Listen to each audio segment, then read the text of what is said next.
executive leadership, industry newsmakers, top producer insights. This is NFM TV.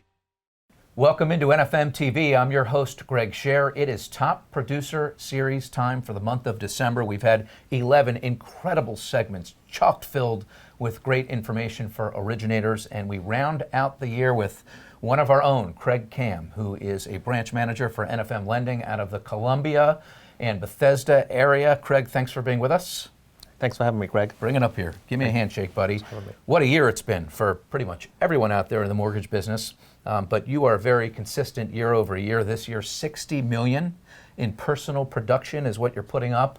But wait, there's more. As a branch manager, your entire branch will close around 600 units for $175 million. You're a 27-year industry veteran. You've been in NFM since 2011. I've qualified you. The red carpet is out.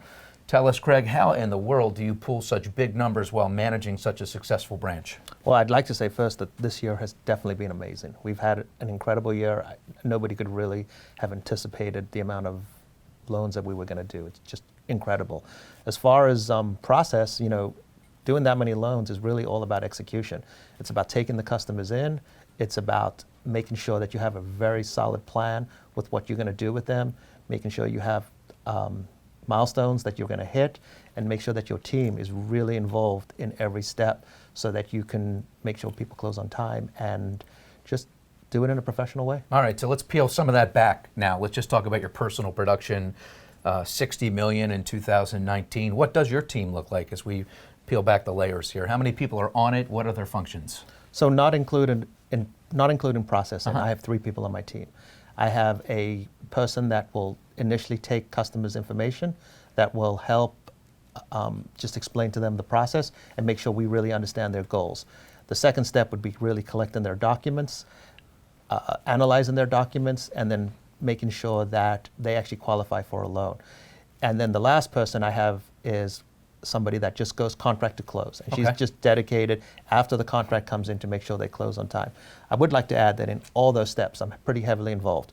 So whether it's the initial call or whether it's the review of documents or structuring the loans, I really take a lot of ownership for that because ultimately it's me who's kind of putting that out there. Is that a control issue or a comfort issue or maybe a little bit of both? It's a little bit of both. Okay.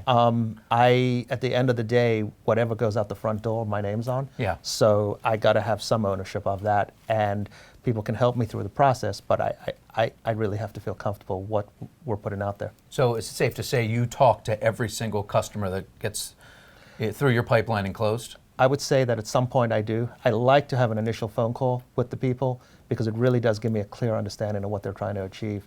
And then the process can go from there. Mm-hmm. And I do really like to talk to them at the point where we're actually doing the pre-approval so we can kind of refresh what we said initially. I would imagine as a result of those relationships and those seeds that you plant that your referrals from people you've closed are probably a pretty good percentage of your business? Yeah, 90% of what I do is really referred in through either a realtor/source or a previous customer. Yeah, how about past clients? Tons of stuff comes from past clients, yeah. All right, so I mentioned you've been in the business 27 years, long time here, since 1993, and you've seen all kinds of changes with technology. I want to know if and how technology plays into your sales cycle. Yeah, technology, it's interesting. It's really sped up the process. It really makes things that were complicated and really time-consuming just move in a much more efficient way. At the end of the day, we use a lot of the new technologies, and a lot of people really like that, but I still really rely on some of the old ways that I did 20 years ago in terms of meeting people, talking to people, really having an initial conversation. A lot of people really do want to have a conversation with somebody that they feel like they can relate to, somebody that, has bought a house. And I can bring my experience after 20 years, I can bring a lot of experience to somebody that's buying a house, especially somebody for the first time. Yeah. So I do rely on technology, but I definitely rely on just those old skills that I had, that I've always had. I want to talk more about your structure before we let you go. One of those guys that has a long list of agents or someone that really focuses on a smaller group of agents sending more? Which guy are you?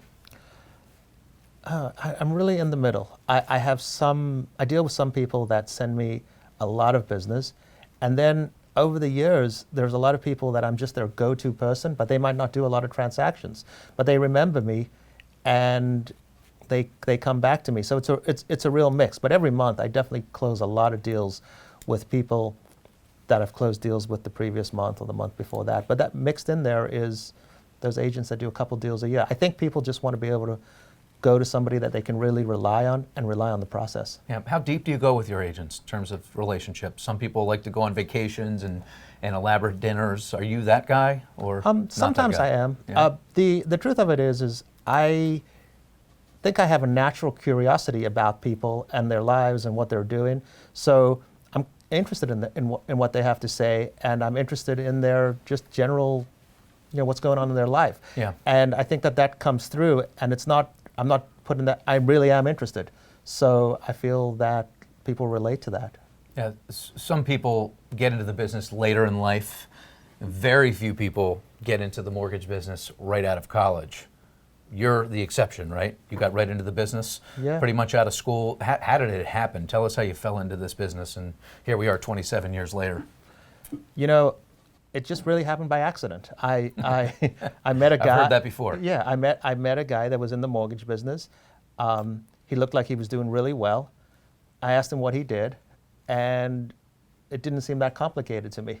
And that's how I got into the business. I was 23, 24 years old. Yes, you jumped right in. Yeah. You've been at NFM since 2011. Obviously, you do substantial volume. I'm sure your phone rings all the time from people trying to recruit you. But yet you're still at NFM. You're such an important part of the fabric at this company. What has kept you at NFM? I think NFM has an interesting position in the market in terms of it's a pretty large company, and we get the advantages of being at a large company. But I think the management and access to the management is relatively easy to get to. So if you have an idea or thought and you want to take it to the executives at the company, they will consider what you have to say, and you can kind of present whatever your thought is pretty clearly to them, and then they'll determine whether it's something that they want to implement. What a year it's been. What a year it's been for you. What a year it's been for NFM TV.